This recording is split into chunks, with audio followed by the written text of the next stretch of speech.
Vandeham Sri Guru.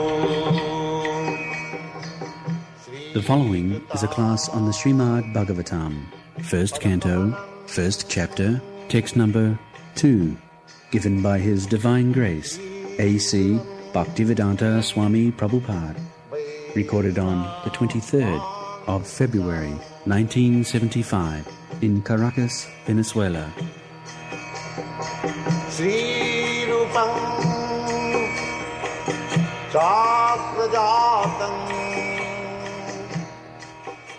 Dharma Prochita Koitavayatra Paramanirma Saranam Sadham Vedam Vastava Vastumatram Vedam Vastavamatra Vastu Sivadam Tapratayanunam Simada Bhagavati Mahamuni Krite Kingma Pare Ishara Shaddo Didi Avaruddhati Atra Kritivi Sususubhi Statkara.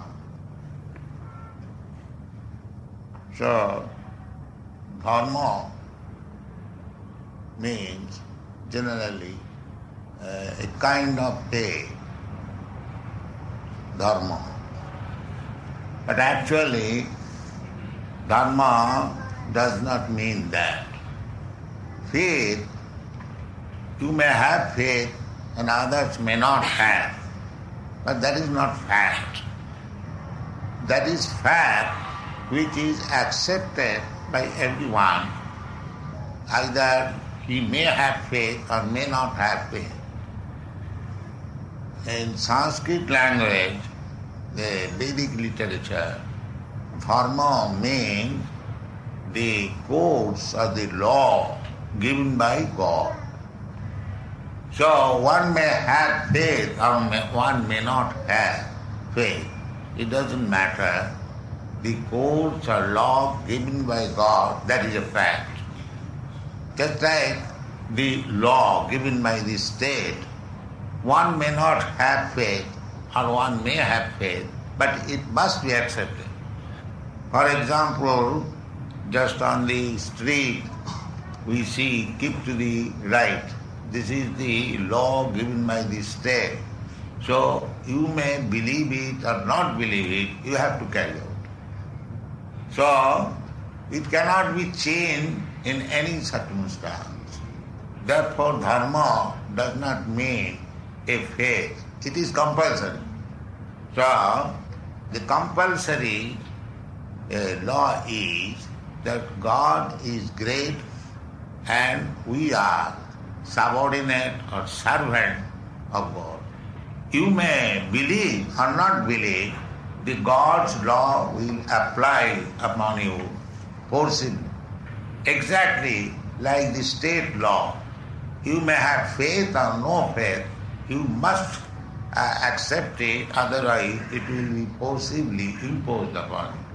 So, dharma, as it is explained in English dictionary, a kind of faith, that is not proper meaning.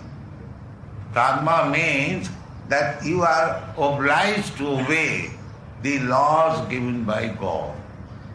Just like our material condition, birth, death, old age and disease. So one may say that I do not believe in death. That is false. You may believe or not believe, you have to die. Similarly, one may believe or not believe, he has to take birth. Birth, death means to give up this body and accept another body. That is very nicely explained in the Bhagavad Gita. Katha dehantaram prapti dhirastatanamayati. Just like a child, he must accept the body of a boy. The boy, he must accept next the body of a youth. And the youth must accept the old man's body. This is the law of God. You must accept. And just when this body is no more practically usable, then you have to accept another body and begin a new life. This is the law of nature or the law of God. Nature is dull, material. Nature cannot work automatically without the incentive or manipulation of God behind nature. Foolish people think that nature is working automatically. That is their ignorance. Nature is working under the direction of the Supreme Lord. That is stated in the Bhagavad Gita. Maya dhakshena pragiti suyati sacharacharam hetu nanena kaunteya jagadvi parivartate. Lord says that under my superintendence, the material nature is working, and therefore so many wonderful changes are going on. So, nature is working under the order of the Supreme Lord, and we are under the stringent laws of nature. Therefore, we are obliged to carry out the natural sequences, just like I already explained, from childhood to boyhood, boyhood to youthhood, youthhood to old age. These are natural laws, and after mature old age, you have to change this body and accept another body. So if we say that I have no faith in the orders of the material nature, I can avoid it, that is not possible. So therefore this dharma means you may have faith or may not have faith, you have to abide by the laws of nature. People therefore say, as sure as death. I may think, or you may think, that don't care for death, there will be no death, but it will happen. Therefore the conclusion is that you cannot manufacture any laws of religion. Man-made religion has no value. So man-made religion, there are so many religious systems, Hindu religion, Christian religion, Mohammedan religion, or this religion, that religion. That is a kind of faith. But religion means the order of the laws given by God. Therefore here it is said, dharma projita koita bhaktra. Koitra means cheating type of religious system. Real religion means God is there, I am there. God is great, I am subordinate. I must abide by the laws of God. That is, at the present moment, under the spell of illusion in this material condition, we have forgotten our real religion. Real religion means to revive our consciousness. We say Krishna consciousness or God consciousness, by which we agree to abide by the laws of God. So, Krishna says in the Bhagavad Gita, at the end, Sarva dharman parityajya mam ekam saranam braja. He says that you have manufactured so many religious systems, so you give up all this. You simply surrender unto me. Therefore, real conclusion is, real religion means to surrender unto God. It is explained in another place of Srimad Bhagavatam, Sabai punsana paro dhamma jato bhakti radhokhale ahoituki yapratihata jenatma samprasidati. That is first class religion. What is that? Sabai punsana paro. First class religion, jato bhakti radhokhale, which teaches us how to surrender to God and love Him. Ahoituki apratihata jenatma samprasidati. Ahoituki means without any motive. Apratihata, without any checking. Jenatma samprasidati. If you come to that platform religion, then you become fully satisfied. Generally, there are four principles in the human society, namely dharma, artha, kama and moksha. Means, first of all become religious, then you solve your economic problem, and then satisfy your senses, and then become one with God. Those who are following the Vedic principles, they think like that. Not only they, others also, the so-called religious system, they also think like that. Just like the Christians, they go to church. Oh God, give us our daily bread. So this bread supplying business is like that God simply supplies bread and we eat and we enjoy. Similarly, the Hindu system also there is, oh God, give me some money, I am very poor, I am suffering from disease, please cure it.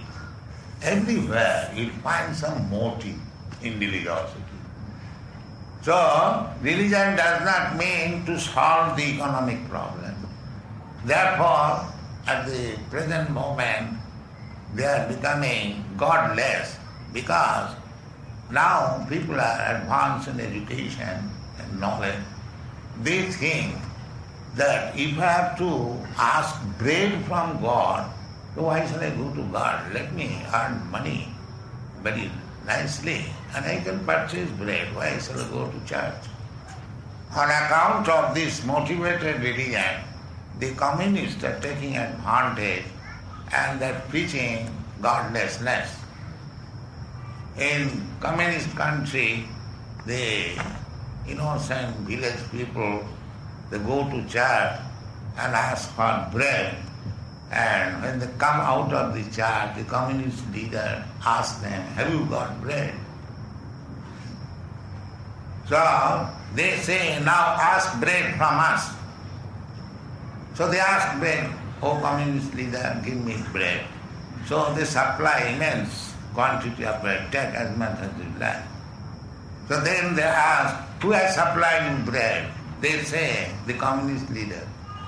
In this way they propagate, now there is no use of going to the church or asking bread from God. And they also practically see that we in the church, we asked for bread, there was no supply of bread. And as soon as they bread from the communist leader, there are so many bread. But the innocent people, they do not know that this communist leader has supplied bread not from his father's stock, it is from the stock of God. So they are innocent people, they do not know. Actually, bread is supplied by God because the ingredients of bread, namely the food grains, the wheat or the pulses, that is not made by communist leader, that is made by God. Therefore the conclusion is that if we approach God for some material benefit, we may be cheated at some time. Therefore it is said, dharma projita atra koitava. This kind of motivated religious system is completely thrown away from this Srimad Bhagavatam. Intelligent person should know that God is supplying food to so many living entities, why He shall not supply me? There are 8,400,000 forms of living entities. Out of that, only 400,000 forms are human body. So 8 million means there are fishes, there are trees, there are plants, there are insects, there are birds, beasts, and in this way 8 million. They are getting all their foodstuff supplied by God. This morning we are walking on in the park. We saw so many fruits are thrown on the street. That means the birds have eaten them and they have thrown so many. So God supplies immense bread or eatable things without any asking. In a African jungle, there are hundreds, thousands of elephants. They eat at a time huge quantity of food, but still they are supplied by God. Actually, even from practical point of view, I have traveled all over the world. There are immense places we can produce food stuff for supplying food 10 times of the whole world population. So therefore, there is no need of approaching God with a motive for material supplies and material satisfaction. In the Vedic literature, we get information. Nitya nityanam chetanas chetananam ekoja bahunam vidadati kaman. God, the description of God is given there, that He is also a living entity like us. He is also eternal like us. Nitya nityanam chetanas chetananam. But what is the difference between Him and us? That is described. Ekoja bahunam vidadati kama. That one, God, is supplying all the necessities of this many. So we should not approach God for economic satisfaction or for bread or for food or for anything necessary for our life. God has arranged food for everyone. The aquatics, the birds, the beasts, the trees, the elephants or the other and four-legged animals, and why not for human beings? Human beings also, those who are uncivilized, still living in the forest, they have no arrangement for economic development, or they do not know, but they have got also food. Therefore Shastra says, Tasyaiva heta prajateta kovita nalabhati jad bhamatam uparajata tallabhati dukkha badannata sukham kalena sarvatra gabhiram. One should try for developing God consciousness, not for anything else. Because happiness and distress, they come automatically. We haven't got to try for it. Happiness, everyone aspires for happiness. Nobody aspires for distress, but distress is forcibly come upon it. Similarly, the Shastra says, as distress comes without any desire, similarly happiness also will come without any endeavor. So now we are in the material world. The so-called happiness and distress will come and go. But the human life, the endeavor should be how to find out or revive our relationship with God. That is our main business. They are just like seasonal changes, happiness and distress. Matra sparsha sukhotiyo, sitasna sukhodukkada. Just like there is winter season, it is pinching, cold.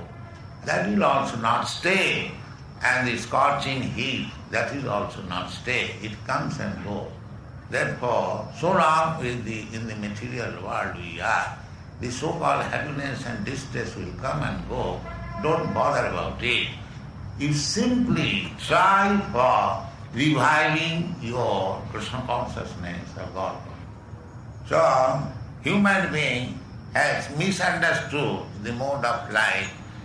They are simply busy for maintaining this body whole day and night. So, we should conclude like this, that if God can supply 8 million types of different lower animals, then why shall not God give their necessities of life to the human society? So don't execute your religious principle for some material benefit, but try to revive your relationship with God and try to love Him. That type of religious system is there in the Srimad Bhagavatam, that there is no motive but to how to love God, that is stated. This type of religion means to love God is stated here as Sivadam. taputrayo unulanam. Sivadam means all auspicity, and the threefold miserable condition of life is completely uprooted. On account of this material body, we have got threefold miseries within this material world. One is called adhyattik. Adhyattik means miserable condition due to this material body and the mind. The another miserable condition is adhibhautik, miserable condition offered by other living entities. And the third miserable condition is which is offered by the nature, just like earthquake, famine, pestilence, and so many other things on which we have no control. We have no control in any kind of miserable condition, especially the miserable condition offered by nature. We cannot avoid. So therefore, here it is said that if you take up this religious system, means how to love God, then you will be transcendental to all this miserable condition of material existence. And these information, these practices are given in the Srimad Bhagavatam, which is compiled by, not by any ordinary person, but Srimad Bhagavati Mahamuni Krite, the greatest sage, Vyasdev, he has given us. The ordinary literature that full of mistake and cheating and illusion and imperfectness. Every conditioned soul, as we are, we have got four defects. Namely, we commit mistake. We are sometimes illusioned, and sometimes we do not know properly anything, and still I give my thesis. Perhaps it may be, where is this knowledge? Perhaps. That means cheating. One has sufficient knowledge, and perhaps maybe he is giving knowledge. And above all of that, we should know that our present material senses are imperfect. For example, just like we are very much proud of our eyes, we say, can you show me God? But our eyes are so long perfect as long the light is. It is conditional. Therefore, every sense now we are possessing, they are not perfect. So we acquire knowledge by using our different knowledge, senses. Therefore, because they are imperfect, whatever knowledge we gather by speculation, that is imperfect. So if we take knowledge from such personalities who are liberated, then that knowledge is perfect.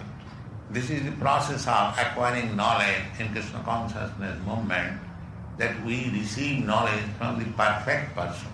Now here it is said that because it is given by the perfect person Vyasdev, we should take knowledge from this Srimad Bhagavatam.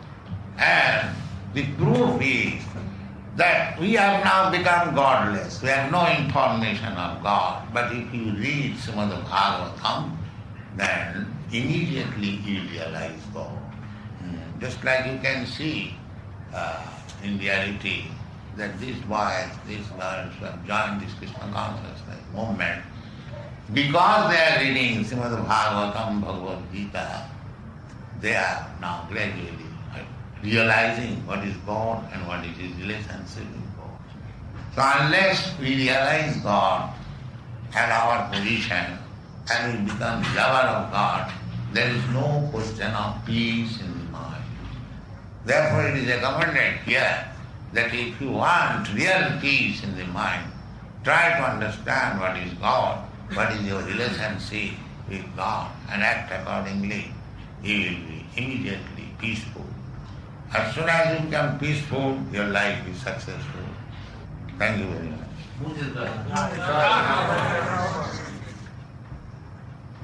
You can explain something, what the scientists are always talking about, mutation and mutation. That's and variation, and how one species evolves to another species. By the mind, intelligence and ego.